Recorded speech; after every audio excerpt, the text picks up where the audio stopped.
Hello! There's a guy. His name is Vosh, horse owner.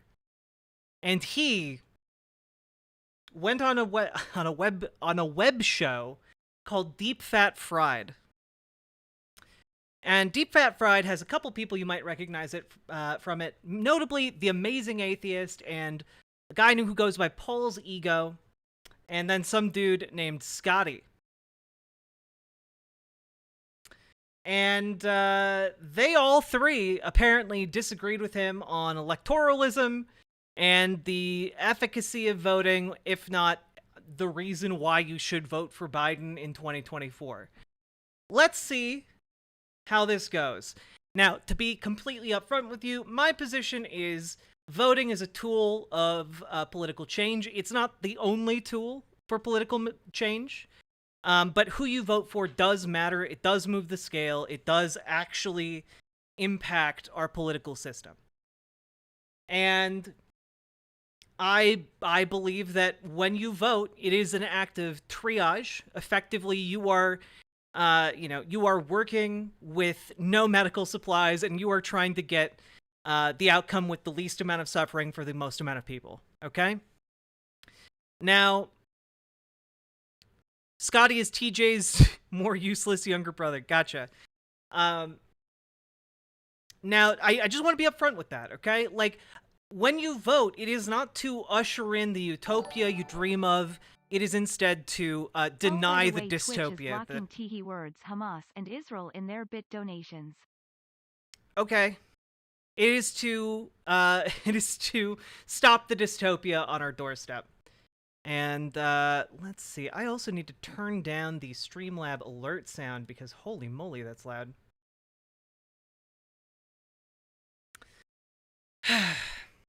And anyway, yeah, you cannot achieve utopia by voting alone. But you shouldn't just be involved in politics one day for an hour or two alone. Okay? You need to be getting out there and actually doing something. Whatever that means. Now, whatever that means to you. Now, we are going to watch this debate, and you are going to like it. Maybe. It might be bad. I don't know. I haven't seen it. If you want the world to get better, you do the work between the elections, and during the election, you make the best choice, and then you get your ass back to work. True! You, like me, spend a lot of our time whining online. That's our jobs. But the difference between you and me is that I don't think I'm special for my abstemiousness from the process that other people have lived and died and bled for, trying to build a world comfortable enough that we could be dipshits in a computer chair. Oh, shit. Charlie, I'll check it out. Also, does an obvious alias need a blue sky code? Because I have one I can give her. Or them. I honestly... whatever their gender is. Blue sky, nothing but blue sky. Oh, I made some vector art. This is actually really cute. Chat, look at this cute little vector art. Yeah, we could use as like a little emote.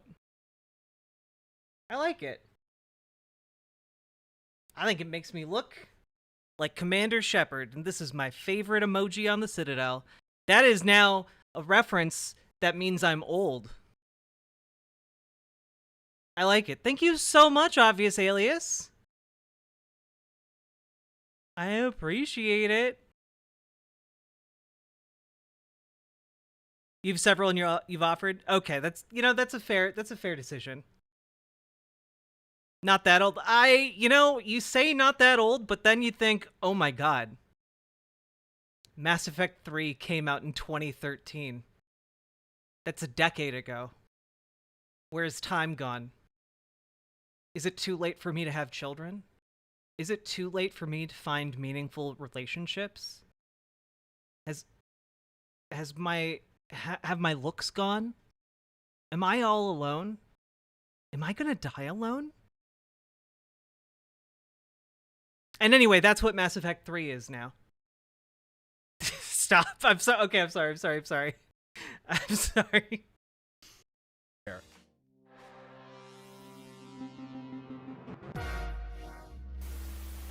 Yo, obvious alias. I Yeah, try if you to want to make keep us my some nose out emotes, of drama I wouldn't say unless no. I'm directly implicated in it, and I keep hearing people sort of like foretelling, you know, like the Yeah. church bell tolls. What's happening here? What's going So on? I've done a lot of introspection over the last couple of days because I've been accused of having a real bad case of the VDS. What And I I do? think, well, here's the thing. That's happening. Here's the thing. I think what I actually have is VFDS. I've got Vosh fan base derangement syndrome, which I'm Oh, I've sorry, got that Sam too. and Moose. that's a whole different. But ball you of are wax, loved. You know what I mean? Because you know, you and I haven't talked in like 2 years or something, and every show I do, there are still people reminding me that you handed me my ass 2 years ago, Vosh. You grabbed my ass, put it on a silver platter, flipped it around, and handed it right to me. 2 years later. Look, the people in my they're- audience really like Biden. Okay, they're fanboy. It's They're- not they're even for riding me, with okay? Biden, They're just baby. running around proselytizing. Didn't even give you a reach around, Paul. Up, man. How it goes though. That's how it goes. I think it boils down to the same old song and dance, honestly. To be you know, to set aside the jokes. I think it's the vote blue no matter who thing. I think it's the kind of making apologies for Biden thing. I think it's that kind of angle, I think, is probably our sharpest disagreement. Well, the real base position is not making apologies for his bad behavior, but then arguing you have to vote for him anyway, right? That's True. That's the real like electoralism pilled. There is no way out. This is what we live with. Attitude to take towards the situation. Yeah, I don't like that either.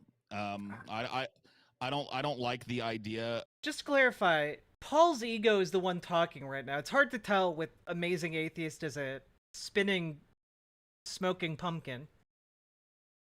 Of us just eternally settling for a shitty neoconservative and neoliberal clothing. I don't like that. I don't think that gets us anywhere nice. I think Also, while we watch this, I might play RimWorld. it might stave off some of the worst shit for a couple more years, but I think we end up in the same toilet. No. It's so damn spicy. I Ooh, stand by the Nova! logic. I'm excited. Fundamentally, nothing has really changed. If there are only two possible options, you have to go with the better of the two. Obviously, Which, this is the fundamental math, right? What Vosh just, like, said, like, if there are two options, and one of them is going to happen, but you have the ability to influence, however slightly, which one you get, you go with the better option. You go with the one that does the least harm. This is the fundamental issue. And if the question of electoralism is, well, you hate the two-party duopoly, that's great. I do too. I also hate the two-party duopoly. But the way to break the two-party duopoly is not voting third party. It's by all the other days of every other day of between now and the next election. It is working on a state-by-state level to get first past the post voting abolished, to have it replaced with ranked choice voting. Ranked choice voting is what determines whether or not we can break the two-party duopoly. That is it in the current system. If you want to break that, you need to fight on a state-by-state level for that to be enshrined into state law. Like, mathematically, the two-party duopoly is what happens when you have our voting laws and voting regulations and voting methods all lumped together in a first-past-the-post voting system.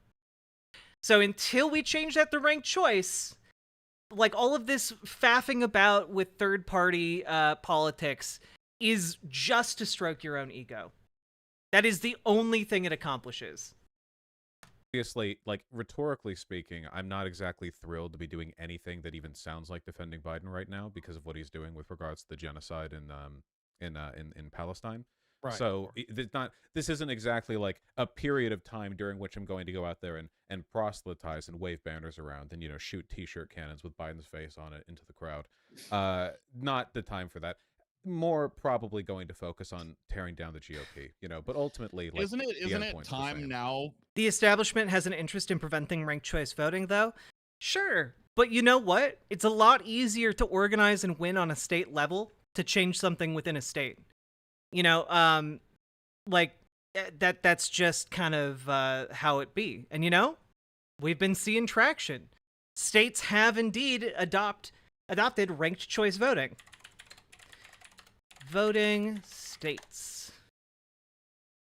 Do do do do. Do do do do.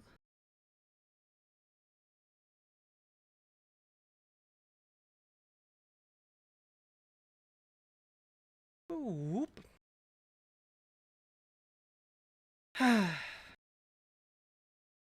So, this is the current state of ranked choice voting.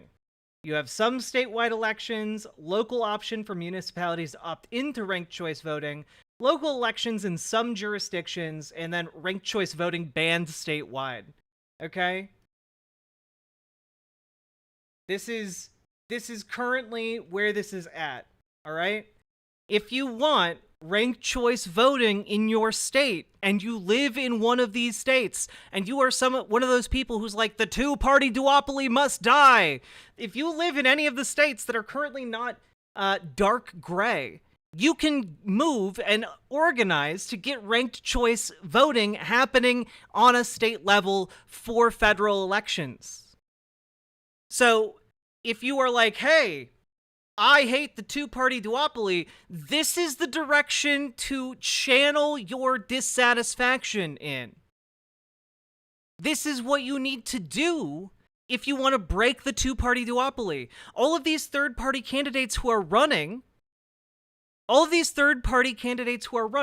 are doing, frankly, they're pursuing their own agendas. They have no intention of actually becoming president. There is no way, there's no mathematical path for them to become president.